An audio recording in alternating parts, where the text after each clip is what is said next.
के बाद आप सभी का बहुत स्वागत है सी न्यूज़ भारत में। नमस्कार, मैं हूं रत्ना। वक्त हो गया है उत्तर प्रदेश बुलेटिन का। बात होगी अयोध्या की, जहां गैस एजेंसी पर गैस सिलेंडर को लेकर लंबी लाइन लगने से हंगामा हो गया।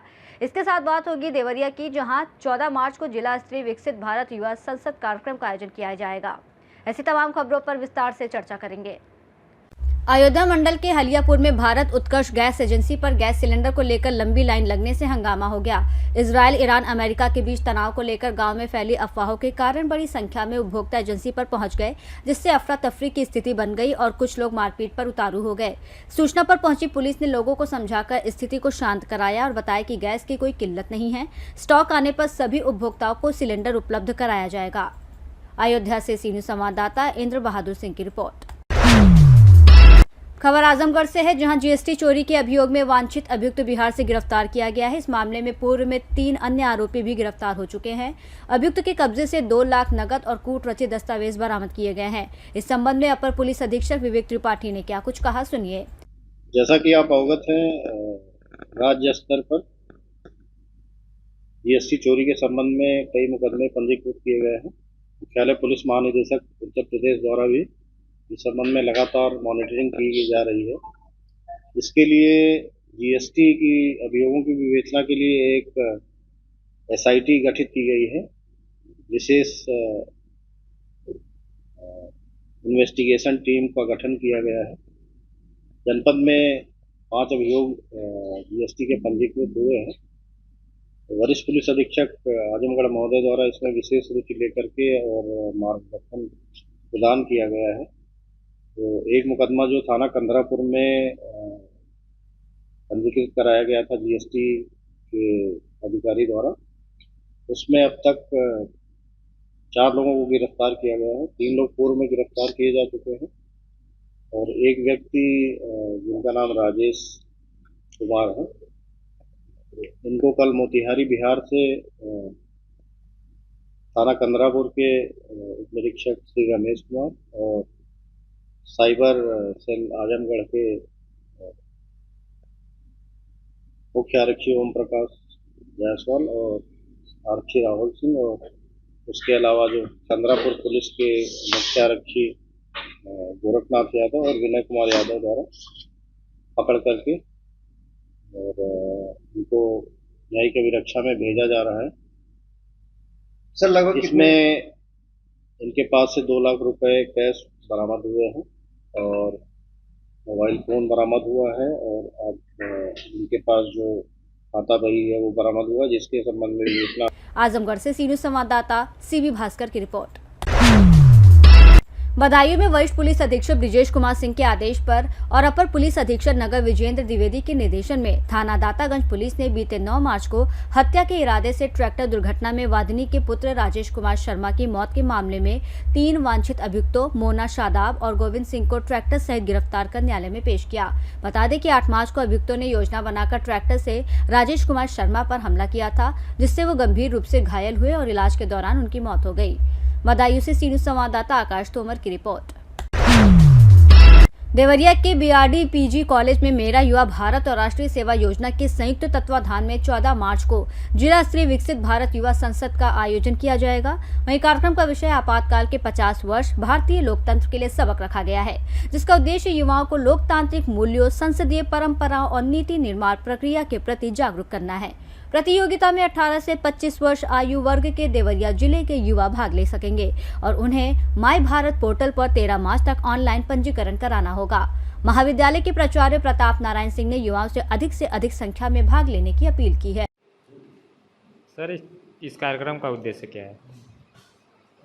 विकसित भारत युवा संसद कार्यक्रम का उद्देश्य जो देवरिया या अदर जनपदों के युवा हैं, उनको जो प्रधानमंत्री जी का विजन है 2047 तक भारत को विकसित बनाना, उसके लिए विभिन्न विषयों पर अपना विचार रखना है और उसमें प्रतिभाग करना है कि हमारा देश विकसित कैसे बने। उसके लिए ये कार्यक्रम उनको एक मंच प्रदान कर रहा है, जो कि जिला स्तर से राष्ट्रीय स्तर तक आयोजित होगा। इस कार्यक्रम को लेकर किस तरह की तैयारी की जानी है? इस कार्यक्रम को लेकर कॉलेज में काफ़ी उत्साह का माहौल है। माई भारत पोर्टल पे युवाओं का रजिस्ट्रेशन हो रहा है। काफ़ी युवाओं ने पूरे जनपद से रजिस्ट्रेशन किया है और साथ ही हम अभी भी अपील करना चाहेंगे कि ज़्यादा से ज़्यादा युवा इस कार्यक्रम के लिए आवेदन करें, ताकि सभी क्षेत्रों से इस विषय पे बात रखी जा सके। इसकी सर प्रक्रिया क्या है?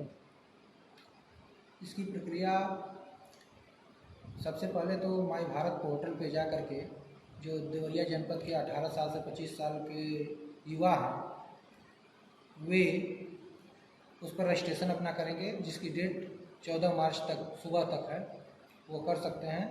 और उसी ऑनलाइन प्रक्रिया के माध्यम से जितने रजिस्ट्रेशन होंगे उन प्रतिभागियों को यहाँ हम लोग अवसर प्रदान करेंगे। इसमें जो है कि यह कार्यक्रम भारत सरकार के युवा कार्यक्रम एवं खेल मंत्रालय तथा राष्ट्रीय सेवा योजना BRD-PG कॉलेज के संयुक्त तत्वाधान में आयोजित हो रहा है, जो 14 मार्च को होना है। उसमें जो है कि आपातकाल के 50 वर्ष लोकतंत्र के लिए एक सबक, इस विषय पर जो युवा हैं वह अपने विचार प्रस्तुत करेंगे और उन युवाओं में से जो बेहतर प्रदर्शन करेगा, जिसके विचार हमारे निर्णायक मंडल द्वारा पसंद किए जाएंगे, उनको हम लोग आगे बढ़ाएंगे और वे जाकर के विधानसभा में देवरिया जनपद का नाम रोशन करेंगे। का आयोजन होना है आज विकसित भारत यूथ पार्लियामेंट 2026 की प्रेस कॉन्फ्रेंस आज दिनांक 11/3/26 को आयोजित हुई है।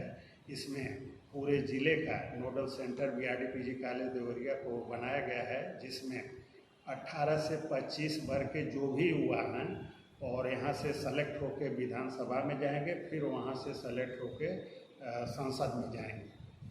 और इसमें एप्लीकेशन जो है 14 तारीख तक जो भी बच्चे प्रतिभाग करेंगे उनको 14 तारीख तक यहाँ प्रतिभाग कर देना है।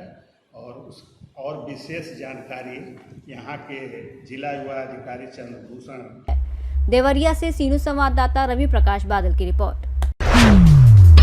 सुप्रीम कोर्ट ने हरीश राणा को एम्स के पैलिएटिव केयर में भर्ती कर उनका मेडिकल ट्रीटमेंट जारी रखने का आदेश दिया है। साथ ही पूरी प्रक्रिया सम्मानपूर्वक पूरी करने के निर्देश दिए हैं। 100% दिव्यांग हरीश राणा की इच्छा मृत्यु की मांग उनके माता पिता ने की थी, क्योंकि 2013 में चंडीगढ़ में पढ़ाई के दौरान हॉस्टल की 4थी मंजिल से गिरने के बाद से वो अचेत अवस्था में हैं। सुनवाई के दौरान कोर्ट ने परिवार से बातचीत भी की। गाजियाबाद के राजनगर एक्सटेंशन स्थित राज एम्पायर सोसाइटी में रहने वाले परिवार ने फैसले पर अभी कोई प्रतिक्रिया नहीं दी है, जबकि पड़ोसियों ने इस परिस्थिति को लेकर गहरा दुख व्यक्त किया है। जिन्होंने हमारी जो मैडम थी उनके मन में संकल्प उठा आज से 4 साल पहले कि आप प्रधानमंत्री को कहो या राष्ट्रपति को कहो, मैंने कहा भाई ऐसे हो नहीं सकता है। परंतु चलो जैसे भी हमने फिर अपने जो भी है हमारी मैं एक संस्था से जुड़ा हुआ ब्रह्मा कुमारी से दीदी को बताया, दीदी ने एक वकील को भेजा, मनीष जैन उनका नाम है, तो हाई कोर्ट तक गए, परंतु वो गलत, चलो जो भी था अच्छा हुआ। उसके बाद हम सुप्रीम कोर्ट में किया। सुप्रीम कोर्ट से भी हम सरकारी न्यायाधीशों का, सर्वोच्च अदालत के जो भी न्यायाधीश रहे उनका हम कोटि कोटि धन्यवाद करते हैं। उन्होंने स्टेट गवर्नमेंट को अच्छे ऑर्डर दिए, परंतु ऑर्डर आदेश तो पारित सर्वोच्च न्यायालय से हो जाते हैं, परंतु जब व्यवहारिक रूप में आते हैं तो उन आदेशों का पालन ठीक ढंग से नहीं किया जाता है। चलो जो भी है हम धन्यवाद करते हैं उन अभिवक्ताओं का भी, उन मुख्य चिकित्सकों का भी, उप चिकित्सकों का भी सहयोग मिला हमें, परंतु हम सेटिस्फाइड। हम दोनों बूढ़े हो रहे हैं, 63 साल मेरी उम्र हो रही है, 60 के लगभग उसकी हो रही है। न्यायाधीश ने तो बोर्ड बिठाए, यहाँ के CMO आए, गाजियाबाद के आए, नोएडा के आए, मेरठ के आए, परंतु हमने बोले नहीं जी एम्स का बोर्ड बिठाओ। उन्होंने हमारे लिए एम्स का भी बोर्ड, एम्स की रिपोर्ट ली। एम्स में लड़के को ले जाया गया, उन्होंने चेक किया, उसके बाद उन्होंने ब्रेन डेड उसका डिक्लेयर किया। उसके बाद हमें 13 जनवरी को न्यायाधीश ने अपने सामने हमें बुलाया, तो गोपनीय मीटिंग हुई हमारी। बहुत अच्छे न्यायाधीश हैं, मैं कहता हूँ ये मुख्य न्यायाधीश बने अभी, जो इतने लंबे समय से पीड़ित है, तो इसको आप थोड़ा एक जागरूकता के हिसाब से, लोगों को अवेयरनेस के हिसाब से कि जो ऐसी घटनाएं होती हैं उस पर सरकार को, प्रशासन को किस तरीके से उठाना चाहिए, है ना। तो आपसे निवेदन है कि इसको थोड़ा जागरूकता के हिसाब से करवाया। धन्यवाद। किसी ने पानी पीना हो तो मैं पानी लाया हूँ। गाजियाबाद से सीनू संवाददाता राजेंद्र चौधरी की रिपोर्ट। ललितपुर जनपद की मडावरा तहसील में एक विद्यालय के मुख्य गेट पर खड़ा वर्षों पुराना सूखा और सड़ा पेड़ कभी भी बड़ा हादसा करा सकता है। स्थानीय लोगों के अनुसार ये पेड़ स्कूली बच्चों और राहगीरों के लिए मौत का खतरा बना हुआ है, लेकिन कई वर्षों से इसकी कटाई को लेकर केवल कागजी कवायद ही चल रही है। वन विभाग के उपवन क्षेत्र अधिकारी महेंद्र कुमार ने बताया कि करीब 1 साल पहले ही पेड़ काटने की अनुमति दे दी गई थी, लेकिन शिक्षा विभाग की लापरवाही के कारण अब तक इसे नहीं हटाया गया। मडावरा ललितपुर से सीनियर संवाददाता राकेश कुमार वैद्य की रिपोर्ट। ललितपुर में समाजवादी पार्टी के प्रदेश सचिव मेघनाथ खंगान ने लोक निर्माण विभाग से जुड़े 47 करोड़ रुपए के टेंडर में करीब 20 करोड़ रुपए की सरकारी राजस्व हानि का आरोप लगाया है। उन्होंने प्रेस वार्ता में कहा कि टेंडर प्रक्रिया में अनियमितताओं के कारण सरकार को भारी आर्थिक नुकसान हुआ है और इस मामले की उच्च स्तरीय और निष्पक्ष जांच की जानी चाहिए। मेघनाथ खंगान ने यह भी कहा कि सार्वजनिक धन के दुरुपयोग को किसी भी हाल में बर्दाश्त नहीं किया जाना चाहिए और दोषियों के खिलाफ कड़ी कार्रवाई होनी चाहिए। आपने आज प्रेस कॉन्फ्रेंस रखी है, क्या मामला है और सभी मीडिया के साथियों को हमारी तरफ से नमस्कार। चूँकि लोकतंत्र की व्यवस्था में जो मीडिया होती है वो देश का चौथा स्तंभ होता है। अगर गरीबों के साथ अन्य अत्याचार होता है तो प्रशासन की जिम्मेवारी होती है। प्रशासन में कुछ भ्रष्ट अधिकारी जब बैठते हैं उनसे बचाव के लिए न्यायपालिका के दरवाजे खटखटाए जाते हैं।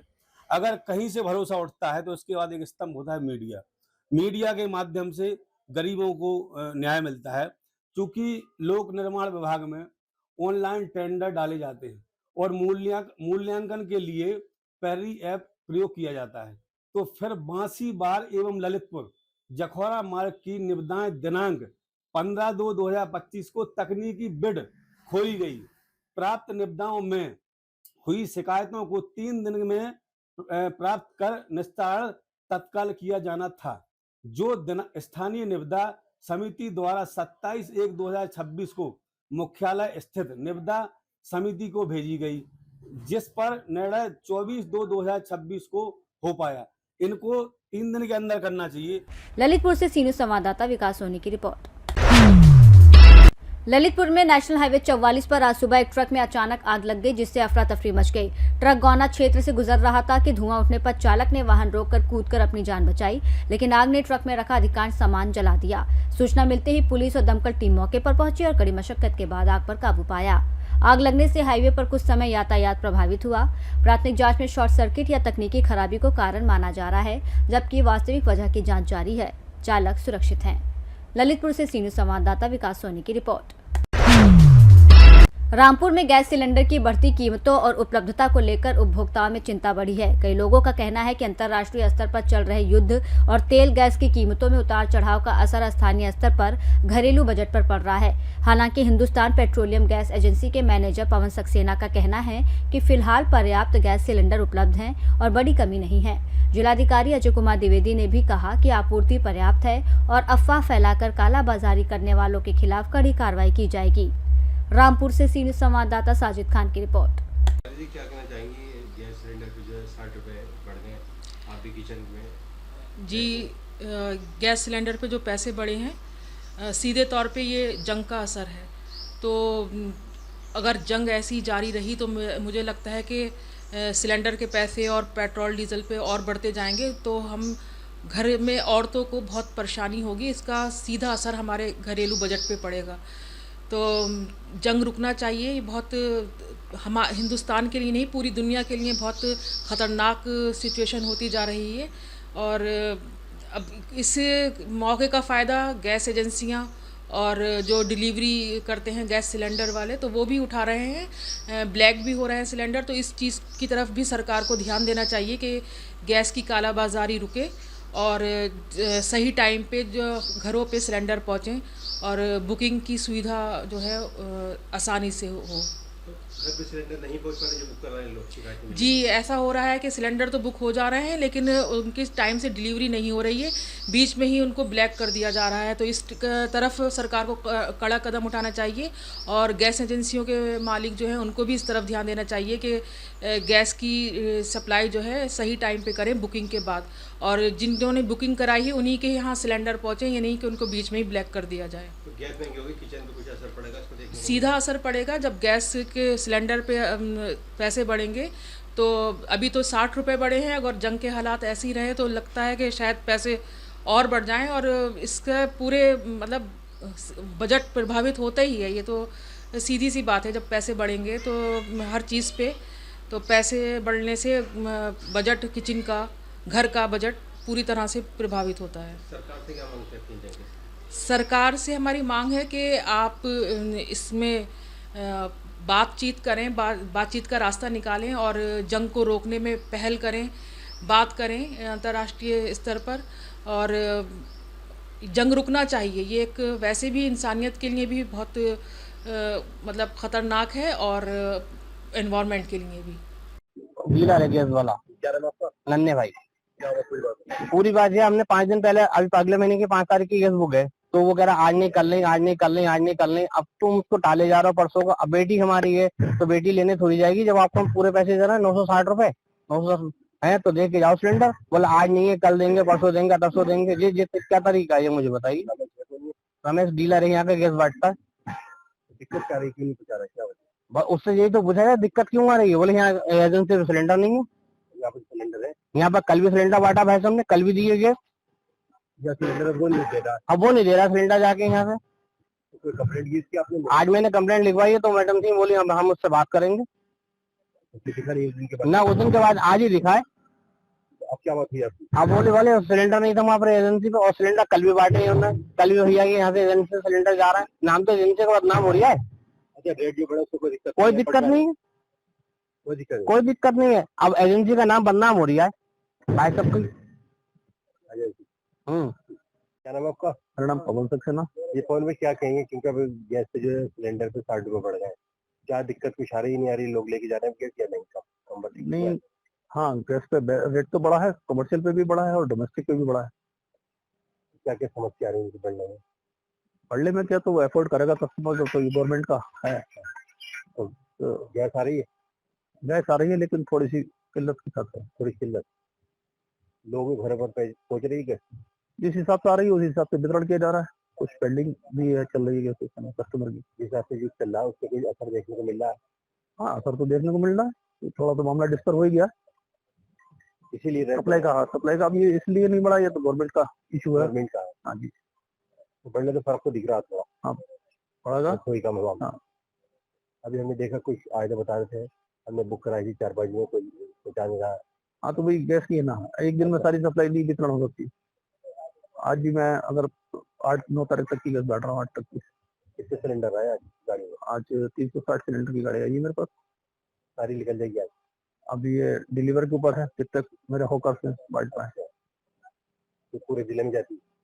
हाँ, पूरे शहर में जाती है। शहर में जाती है, मेरी शहर में। टाइमिंग क्या रहता है क्या का यहाँ का? किस टाइम तक मिल जाती है? सुबह 9 बजे खुल जाता है, गोडाउन 9 से 4:30 बजे तक खुलता है। जगमोहन जी, 60 रुपये दाम बढ़े। जी जी, क्या दिक्कत आ रही है? किस समस्या? दिक्कत कुछ नहीं है साहब, कस्टमरों में जरा इस झगड़े की वजह से थोड़ा सा ना मामला जो है ये हो रहा है कि गैस नहीं आ गई, ऐसा है वैसा है। पब्लिक के दिमाग में थोड़ा सा वहम बैठ गया। बकाया ऐसी कोई दिक्कत वाली बात नहीं है, गैस भरपूर आ रही है। 60 रुपये जो है बढ़ गए, अब 934 रुपये 50 पैसे का सिलेंडर, 33 सॉरी, पहले था 874 रुपये। लेकिन लगातार अफवाहें उड़ाई जाती है, उसमें क्या है? देखिए, मैं आपके माध्यम से जनपद वासियों को स्पष्ट करना चाहूँगा कि एलपीजी और पेट्रोल की कोई समस्या नहीं है। हमारे पास पर्याप्त स्टॉक है, लेकिन अफवाहों के चलते कुछ लोग इलीगल होर्डिंग करने का प्रयास कर रहे हैं, और उसको रोकने के लिए व्यवस्था बनाई गई है कि एक मोबाइल ऐप के माध्यम से ही आप सिलेंडर बुक कर सकते हैं। उसमें एक ओटीपी आएगा जो आपको उपलब्ध कराना होगा। अब आप फिजिकली नहीं ले सकते हैं। इसके साथ ही एक सिलेंडर प्राप्त होने की दशा में 30 दिन के बाद ही दूसरा सिलेंडर आप ले सकते हैं। तो इस प्रकार से ये एक नई व्यवस्था लागू हुई है, लेकिन मैं ये स्पष्ट कर देना चाह रहा हूँ कि कहीं किसी प्रकार का कोई कमी नहीं है, शॉर्टेज नहीं है। पर्याप्त मात्रा में एलपीजी और पेट्रोल हमारे पास है। सर, जो लोग सोशल मीडिया पर भ्रामक खबरें फैला रहे हैं उनके लिए क्या है? जी बिल्कुल, मैं आपके माध्यम से ये भी चेतावनी ऐसे लोगों को देना चाहूंगा कि अगर इस प्रकार से कोई मामला संज्ञान में आता है तो सुसंगत धाराओं पर उस पर कार्रवाई होगी। क्योंकि ये एक प्रकार से लोक शांति भंग करने की चेष्टा होगी अगर इस प्रकार का आप कोई अफवाह फैलाते हैं। इसमें कल भी एक कार्रवाई हमारे द्वारा की गई है और आगे भी इस प्रकार से अगर कोई भ्रामक खबरें सोशल मीडिया पर पोस्ट करेगा तो उस पर निश्चित रूप से कार्रवाई होगी। ललितपुर से सीनियर संवाददाता विकास सोनी की रिपोर्ट। ऊंचाहार में एनटीपीसी परियोजना के 20 साल से कार्यरत एक श्रमिक के उत्पीड़न का मामला सामने आया है। All India central council of trade unions ने जिलाधिकारी रायबरेली को नोटिस भेजकर 16 मार्च से अनिश्चितकालीन धरना की चेतावनी दी है।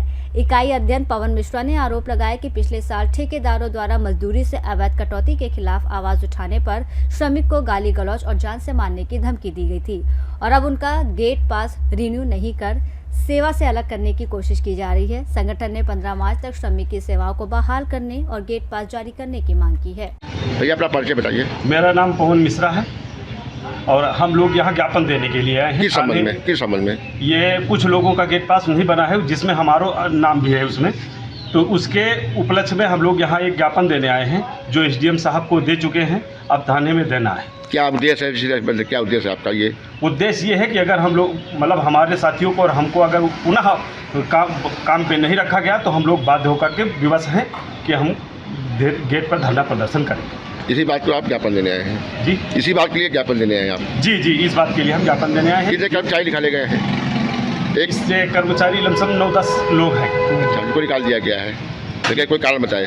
कारण अभी तक कुछ नहीं बताया गया, केवल गेट पास रोक दिया गया है, कारण किसी का नहीं बताया गया। ऊंचाहार से सीनियर संवाददाता शिवानी अग्रहरी की रिपोर्ट। बुलेटिन में फिलहाल इतना ही। देश और दुनिया की तमाम बड़ी खबरों के लिए देखते रहिए सी न्यूज़ भारत।